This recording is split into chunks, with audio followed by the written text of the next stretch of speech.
বন্ধুরা নিয়ে আসলাম কচুরলতি দিয়ে চিংড়ি মাছ। আর এই তরকারিটা বাঙালির খুবই পছন্দের একটা রেসিপি। আর আমিও সেভাবেই রান্না করেছি, যেটা খেতে খুবই দুর্দান্ত হয়। এই কচু দিয়ে চিংড়ি মাছ, কচুরলতি দিয়ে চিংড়ি মাছ। তো বন্ধুরা, একটা প্যান বসিয়ে তেলটা ভালো করে গরম করে সেখানে আমি চিংড়ি মাছগুলো ছেড়ে দিব। চিংড়ি মাছগুলো হলুদ আর লবণ দিয়ে ভালো করে একটু মেখে হালকা একটু ভেজে নিব। এতে করে চিংড়ি মাছের একটা সুন্দর গন্ধ হবে এবং চিংড়ি মাছটাও ভাজা ভাজা হয়ে যাবে। তো চিংড়ি মাছটা খুব ভালো করে 2-3 মিনিট ভেজে তারপরে যখন চিংড়ি মাছটা একটু লাল লাল হয়ে যাবে এবং হালকা নরম নরমও থাকবে, সেই সময় চিংড়ি মাছটা ভেজে উঠিয়ে নিব। বন্ধুরা দেখছো কিভাবে চিংড়ি মাছটা ভেজে নিচ্ছি। তারপর সেই তেলেই আমি এখন মশলাগুলো কষাবো। তো চিংড়ি মাছটা ভাজা হলেই আমি চিংড়ি মাছগুলো উঠিয়ে নিচ্ছি। তারপর সেই তেলেই মশলাগুলো কিভাবে কষাবো সেটা একে একে তোমরা দেখতে থাকো। চিংড়ি মাছটা কিন্তু খুব ভালো করে একটু নেড়েচেড়ে ভেজে নিতে হবে। আমি এখানে বেশ কিছু চিংড়ি মাছ নিয়েছি। এতগুলো চিংড়ি মাছ অবশ্য দিব না, আমি একটু চিংড়ি মাছ ভুনাও করব, তার জন্য একবারেই ভেজে নিলাম। এখন এই তেলেই আমি বেশ কিছু পেঁয়াজ দিয়ে দেব। পেঁয়াজটা দিব, সাথে আমি বাটা মশলাও দিব। এই তো তেলের মধ্যে পেঁয়াজটা দিয়ে দিলাম প্রায় 1/2 কাপের মতো। তারপর পেঁয়াজটা খুব ভালো করে নেড়ে চেড়ে বাকি মশলাগুলো সুন্দর করে দিয়ে নিব। আর পেঁয়াজটা একটু ভাজা ভাজা করে নিচ্ছি। যেহেতু তেলের চিংড়ি মাছের মশলা ছিল হলুদ লবণ, তার জন্য পেঁয়াজের রঙটাও কিন্তু হলুদ হয়ে গিয়েছে। এই তো পেঁয়াজটা আমার ভাজতে ভাজতে একটু যখন নরম হয়ে গোল্ডেন গোল্ডেন হয়ে আসবে, তখন সেখানে আমি বাকি মশলাগুলো একে একে দিয়ে দিব। আর লতিতে কিন্তু একটু মশলা বেশি দিতে হবে, তাহলে লতির ভিতরে মশলাগুলো ভালো করে ঢুকবে। তো বন্ধুরা, পেঁয়াজগুলো খুব সুন্দর করে ভেজে নিচ্ছি, যাতে তরকারিটাতে সুন্দর একটা গন্ধ ছড়িয়ে পড়ে। আর অনেক সময় অনেক রান্নাতে পেঁয়াজটা অনেকে কাঁচা কাঁচা নিয়ে নেয়, কিন্তু এখানে আমি পেঁয়াজটা একটু ভালো করেই ভেজে নিচ্ছি, যাতে পেঁয়াজের একটা বেরেস্তা বেরেস্তা গন্ধ হয়। যেহেতু মশলাটা একটু পুড়ে পুড়ে যাচ্ছিলো, তার জন্য একটু পানিও দিয়ে দিলাম। এখন এখানে দিয়ে দিলাম বেশ কিছু পেঁয়াজ বাটা। পেঁয়াজ বাটা দিলে কিন্তু তরকারির গ্রেভি খুব ভালো হয় এবং ঘন হয়ে আসে। এই তো পেঁয়াজ বাটাটাও এখন এই মশলার পেঁয়াজের সাথে ভালো করে কষিয়ে নিচ্ছি। আমি কিন্তু এখনও মশলা দিইনি, এখন দিয়ে দিচ্ছি। দিয়ে দিলাম 1/2 চামচের মতো হলুদের গুঁড়া, 1 চামচের মতো মরিচের গুঁড়া, 1 চামচের মতো ধনে গুঁড়া, দিয়ে দিলাম স্বাদ অনুযায়ী 1 চামচ লবণ। দিয়ে এখন এটা খুব ভালো করে মিশিয়ে নিব। সামান্য একটু জিরা ফাঁকিও দিয়েছি আগে, আর এখন দিয়ে দিলাম ধনে গুঁড়া। দিয়ে মশলাটা এখন ভালো করে কষিয়ে নিব যতক্ষণ না পর্যন্ত তেলের উপর মশলাটার উপর তেল উঠে আসে। খুব ভালো করে কিন্তু মশলা কষাতে হবে, তা না হলে কিন্তু একদম কাঁচা কাঁচা একটা গন্ধ থাকবে। যেহেতু আমি বাটা পেঁয়াজ দিয়েছি,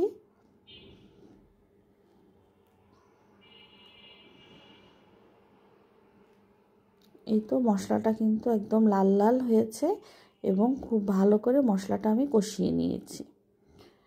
আর ওদিকে আমি লতিগুলো ভালো করে বেছে ধুয়ে পানি ঝরা দিয়ে নিয়েছি, এতে করে লতিগুলিতে পানি কম থাকবে। আর মশলাটা যখন খুব ভালো করে কষানো হয়ে যাবে, তখন এতে দিয়ে দিব আমি লতিগুলো। তো বন্ধুরা দেখতে পাচ্ছ মশলাটার উপর আস্তে আস্তে তেল উঠে আসছে, তার মানে মশলাটা খুব ভালো করে কষানো হয়ে গেছে। এই পর্যায়ে কিন্তু আমরা এখন লতিগুলো দিয়ে দিতে পারি। ধুয়ে রাখা লতিগুলো আমি যেহেতু পানি ঝরা দিয়ে নিয়েছিলাম, সেই লতিগুলো এখন দিয়ে আর কিন্তু নাড়াচাড়া দিব না। লতিগুলো দিয়ে ঢাকনা দিয়ে ঢেকে রাখবো, এতে করে ওই গরম ভাপেই লতিগুলো কিন্তু নরম হয়ে আসবে। এক মুঠা লতি অনেকগুলো কিন্তু হয়ে থাকে, তার জন্য আমার হাঁড়িটা একদম লতিতে ভরে গিয়েছিল, নাড়াচাড়া করা যাচ্ছিল না। তাই আমি একদম ঢাকনা দিয়ে ঢেকে ভালো করে রেখে দিয়েছি। যতক্ষণ না পর্যন্ত লতিটা নরম হয় ততক্ষণ পর্যন্ত আমি মশলাটা আর নাড়াচাড়া দিব না। আর নিচে যাতে লেগে না যায় তার জন্য 1 কাপের মতো পানি দিয়ে দিয়েছি। পানিটা থাকলে আর লতিটা মশলাটা পুড়ে যাবে না। এই তো বন্ধুরা দেখো, কিছুক্ষণ ঢাকা দিয়ে রাখার পরে কিন্তু লতির থেকেও পানি বের হয়েছে আর নিচের পানিটাও একটু ঝোলঝোল হয়ে গেছে।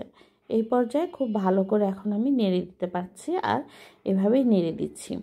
শেষের দিকে কিন্তু লতি একদম নাড়া যায় না, কারণ তখন একদম ভেঙে ভেঙে যায়। যতক্ষণ লতিগুলো শক্ত শক্ত থাকে ততক্ষণই লতি নেড়ে চেড়ে ভালো করে মশলা কষাতে হবে। লতিগুলোর গায়ে গায়ে মেখে যাবে মশলাগুলো। আমি এভাবে উল্টিয়ে পাল্টিয়ে ভালো করে নেড়ে দিচ্ছি। তারপর এখন ঢাকনা দিয়ে ঢেকে দিব। এভাবে ঢাকনা দিয়ে বেশ কিছুক্ষণ রেখে দিলে